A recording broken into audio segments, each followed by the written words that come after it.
Today is Easter Sunday, and the reading set for today is from John's Gospel. It's John chapter 20, 1 to 18. Chapter 20, verses 1 to 18. It's a reading that doesn't need a lot of context settings. Jesus has been crucified along with the other two, and John tells us that it is Joseph of Arimathea and Nicodemus, the religious leader who meets with Jesus at the beginning of John's Gospel, who take the body away and lay it in a tomb. Early on Sunday morning, while it was still dark, Mary Magdalene went to the tomb and saw that the stone had been taken away from the entrance. She went running to Simon Peter and the other disciple whom Jesus loved, and told them, "They have taken the Lord from the tomb, and we don't know where they have put him." Then Peter and the other disciple went to the tomb, and the two of them were running. But the other disciple ran faster than Peter and reached the tomb first. He bent over and saw the linen wrappings, but he did not go in. Behind him came Simon Peter, and he went straight into the tomb. He saw the linen wrappings lying there, and the cloth which had been round Jesus' head. It wasn't lying with the linen wrappings, but was wrapped up by itself. Then the other disciple, who had reached the tomb first, also went in. He saw and believed. They still didn't understand the scripture, which said that he must rise from death. Then the disciples went back home. Mary stood crying outside the tomb. While she was still crying, she bent over and looked in the tomb, and saw two angels there, dressed in white, sitting where the body of Jesus had been, one at the head and the other at the feet. "Woman, why are you crying?" they asked her. She answered, "They have taken my Lord away, and I do not know where they have put him." Then she turned round and saw Jesus standing there, but she did not know that it was Jesus. "Woman, why are you crying?" Jesus asked her. "Who is it that you are looking for?" She thought he was the gardener, so she said to him, "If you took him away, sir, tell me where you have put him, and I will go and get him." Jesus said to her, "Mary." She turned towards him and said in Hebrew, "Rabboni," which means teacher. "Do not hold on to me," Jesus told her, "because I have not yet gone back up to the Father. But go to my brothers and tell them that I am returning to him who is my Father and their Father, my God and their God." So Mary Magdalene went and told the disciples that she had seen the Lord, and related to them what he had told her. Forgive me. So this brings the entire conversation that John has been having with his readers to a climactic end. This brings the debate about seeing and believing to its conclusion. Because you know that when you look at the stories of Jesus in not just John's Gospel, but all of them, it is full, of course, of people who met with Jesus, God in human form. They danced with him, they laughed with him, they drank with him, they saw his miracles, they heard his teaching, they spent time with him, they saw the wonderful things he did. And some of them came to believe that he was God in human form, and many more did not. And the central question, not just for the purposes of the Gospels, not just for people of that time, but for people today, the central issue is, if God is indeed everywhere and in everything, then why don't people see God? Why is it so difficult to experience God when Jesus came to make it so very plain. Seeing is not the same as believing. And John is very, very, very concerned with that question.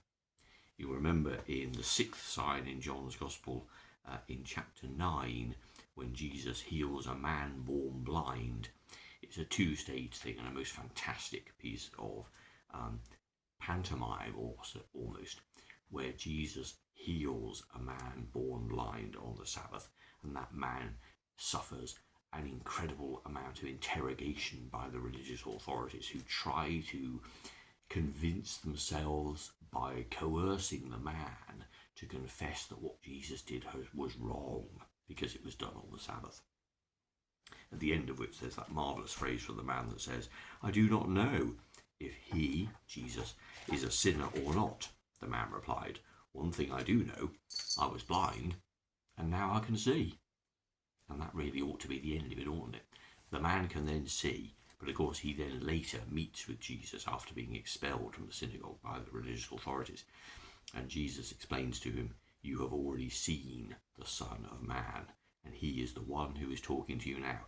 "I believe, Lord," the man said, and knelt down before Jesus. Seeing and believing. And so what happens here? We have two disciples. Well, we have Mary first, and apparently other women, because she says, "We don't know where they've put him," all working using the sense of sight. Jesus is not in the tomb. Therefore, he is gone. He is missing. He is unavailable. He is no longer able to be interacted with because they can't see him. The two disciples run to the tomb. Simon Peter rushes in and does exactly the same thing. Looks around using his eyes. Fair enough. Sees no Jesus. Comes to the conclusion, Jesus is missing. There is no Jesus. Where is he? And the conversation continues. The other disciple, however, we're told, goes in, sees what is there, and believes what Jesus had said must be true. He must go to Jerusalem, be killed, but 3 days later he would rise from life. That's what the other disciple believed. That's what he came to understand.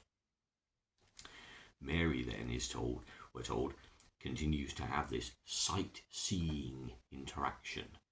Even seeing the angels doesn't perturb her from this plan. Jesus is missing. Where is Jesus? Tell me where he is. And the angels ask her who she is looking for. Jesus, who she doesn't recognize, asks her, "Who are you looking for?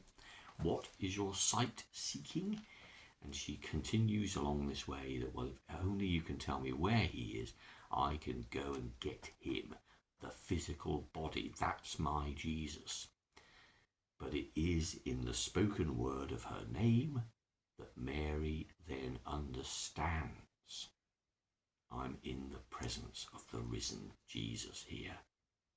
Now, she can still see somebody, so that's slightly different from the other disciples, and it's very different from you and I. But her understanding is there, for the word she uses for teacher is reserved entirely for those who refer to God as a teacher. So her proclamation is just as much as the man born blind. "I believe, Lord," she's saying, "my God," when she says that word. So she understands this. And so you get the sense of what John has been saying all along. In fact, it's all about that ability to see, using a sense, which might be sight, the things that are going on around Jesus, and to draw your conclusions correctly from what you see. It's exactly what happened with the man born blind. The Pharisees have a retort to Jesus and say, "You don't mean that we're spiritually blind, do you?" And he says, "Well, yes. You claim you can see, but you don't understand." And so it is with all of us who exist in the world. we can see and experience love and laughter and joy and beauty, and our hearts can be warmed by that and give a response to the God who made all those things, which is one of heartfelt joy and thankfulness and understanding more than belief, total assurance that this world and all we are and all the people we interact with are God given, and that God is indeed everywhere and in everything, and that this is God's beautiful creation and we are part of it and loved as much as everything else in it. We can perceive that, but obviously we can fail to perceive that if we simply look around and we're looking for the things that we want to see, the things that make us personally happy, the things that accord with our view of the world. And we look at the weather. Sometimes people can wake up and just say, "Oh, fantastic, I'll have another day of health," and it can be pouring down with rain. The same person who's totally healthy can look out of the window and say, "Raining again, what a misery." Perception is so subjective, and so we look more for eternal truths. Our reading today and all of John's Gospel tells us that when Jesus came in when God came in human form in the person of Jesus, we see God most clearly, but that doesn't mean that everybody understands. They see what they want to see, and only those who are either blown away by the miraculous nature of what Jesus does, convicted by what he says, in awe of his loving, selfless service, or sees the effects of what happens around him. Only they understand who Jesus is and what God really is. It's just fascinating, this whole idea. Sometimes people today will say, "Do you know the disciples, they had it so easy?" And they say, "Well, if only I could see Jesus, if only I could see some proof," a bit like Thomas in the upper room, "if only I could touch his side and see the wounds on his hands, then I would believe." And you remember how some religious leaders came to Jesus saying, "Give us a miracle and then we'll believe." And Jesus says there's really no point, because you're not using your sight to believe. You're using your sense of something greater than yourself. And this idea that they had it easy because they had the physical Jesus is actually completely wrong, because there was a moment, several years, when they could interact with Jesus in the same way that you and I do with a plant pot or a lawnmower or a television. We can look at it. We can see its physical dimensions. We can know its colour. We can even touch it. And we can do things with it and use it for certain purposes. But that's the way of the world interacting with things. That doesn't convey anything about a greater truth, does it? And the disciples had to unlearn using that way of interacting with Jesus to move to the way that you and I do, which is to discern the influence of God in everything and to thereby be shown the beauty and the truth of the fact that God, risen from the dead, is always, always with us. That's the truth that we understand, and we're unencumbered by the fact that, oh yeah, but we used to interact with God by having a meal with him, or by walking with him, or by holding his hand, or putting an arm around our shoulder. We don't have that, and that's good.